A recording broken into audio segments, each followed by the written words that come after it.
सबसे पहले गलती ये करती हैं 498 ए की एफआईआर कराते समय जो व्यक्ति कभी उस घर में नहीं रह रहा होता है, बाहर नौकरी कर रहा होता है, उसका भी नाम लिखवा देती हैं। दूसरी गलती ये करती हैं जो बहनें यानी कि जो पति की बहनें शादीशुदा होती हैं उनका भी नाम वो ऐड करा दिया जाता है, उनका नाम या उनके पति का नाम जरूर लिखा दिया जाता है। ये दूसरी सबसे बड़ी गलती होती है। तीसरी गलती ये होती है कि ध्यान रखें कोई अन्य रिश्तेदार या कोई ऐसा पारिवारिक जन जो कहीं और अदर स्टेट में, अदर डिस्ट्रिक्ट में रह रहा है, आउट ऑफ कंट्री रह रहा, उसका भी नाम लिखवा देती हैं।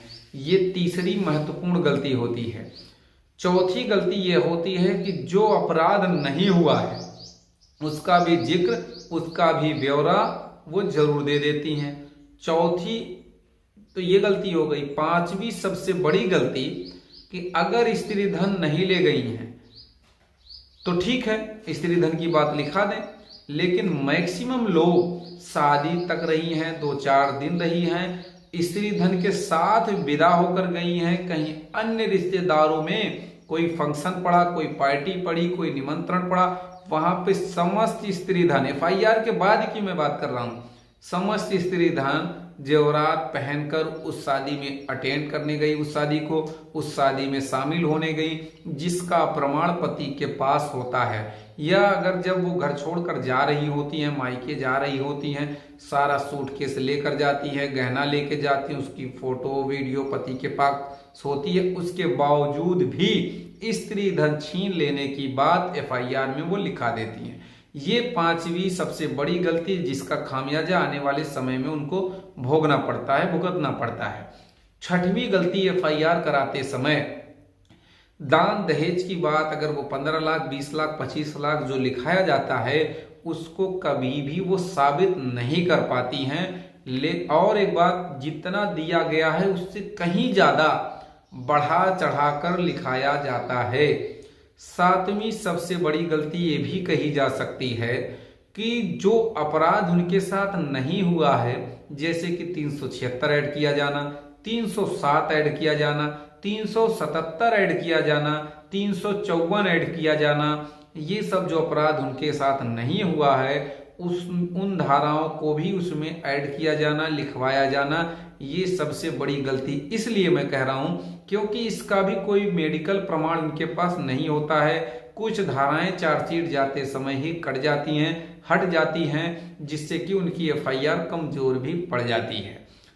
आठवीं सबसे बड़ी गलती ये कही जा सकती है कि ज्यादातर लोग घटना का तारीख, घटना की तिथि, समय और स्थान का जिक्र नहीं करती हैं। नौवीं गलती, एफआईआर में कोई और बात, डीवी केस में कोई और बात और मेंटेनेंस केस में कोई और बात। 10वीं सबसे बड़ी ये भी एक गलती कही जा सकती है कि कभी कोई भी महिला एफआईआर में, किसी भी महिला के एफआईआर में आप देख लें, 498A के केस में देख लें, स्पेसिफिक रोल नहीं बताया जाता है कि किसने क्या अपराध किया और कब किया। ये ऐसी गलती है कि जो कि इस पर कई ऐसे माननीय सर्वोच्च न्यायालय के जजमेंट्स भी हैं कि इसके तहत केस कमजोर पड़ता है और केस खत्म भी हो जाता है। अब 11 नंबर की जो गलती मैं आपको बताने जा रहा हूं, ये कोई भी एफआईआर आप उठाकर देख लीजिए, कोई भी 498A की एफआईआर देख लीजिए, वो जरूर रहती है, उसमें ये गलती जरूर आपको मिलेगी। अगर एफआईआर में घटना दिखाई गई है 1 साल पहले की, तो एफआईआर आज क्यों कराई जा रही है, यानी कि डिले एफआईआर के बारे में कोई भी स्पष्टीकरण नहीं होता है। किसी भी एफआईआर में उठाकर आप देख लें, कोई भी एफआईआर देख लें, डिले है भी अगर तो उसका कोई भी स्पष्टीकरण नहीं दिया जाता। 12 नंबर की दमदार गलती जो होती है पत्नी की, वो 100% होती ही होती है कि आप अपराध की घटना तिथि जब भी बता रही, मान लीजिए एफआईआर में तिथि है, घटना की तारीख बताई गई है, समय बताया गया है, तो आप मायके में रह रही हैं 1 साल से, 2 साल से, 3 साल से। अब सवाल इस बात का है कि जब आपके साथ घटना ससुराल में हुई, उसके तुरंत बाद ही आपने एफआईआर क्यों नहीं की? चलिए ठीक है, कोई स्थिति थी, परिस्थिति थी, नहीं कर पाए, आप मायके में आए तब तुरंत क्यों नहीं करे? ये सब सवाल होते हैं, यही सब सवाल होते हैं जो केस को खत्म करते हैं, खारिज कराते हैं। 1 साल 2 साल 3 साल मायके रहने के बाद क्यों कराई गई ये एफआईआर? ये नंबर 12 की जो गलती है, इसका लाभ हर एक व्यक्ति को लेना चाहिए।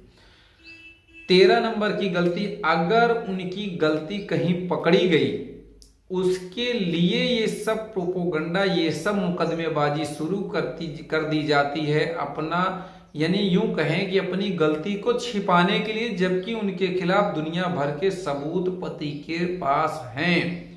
तो ये गलती भी लोग करते हैं। ये 13 नंबर की इंपॉर्टेंट गलती होती है, इसका भी लाभ पति को मिलता है, इसका लाभ लेना चाहिए।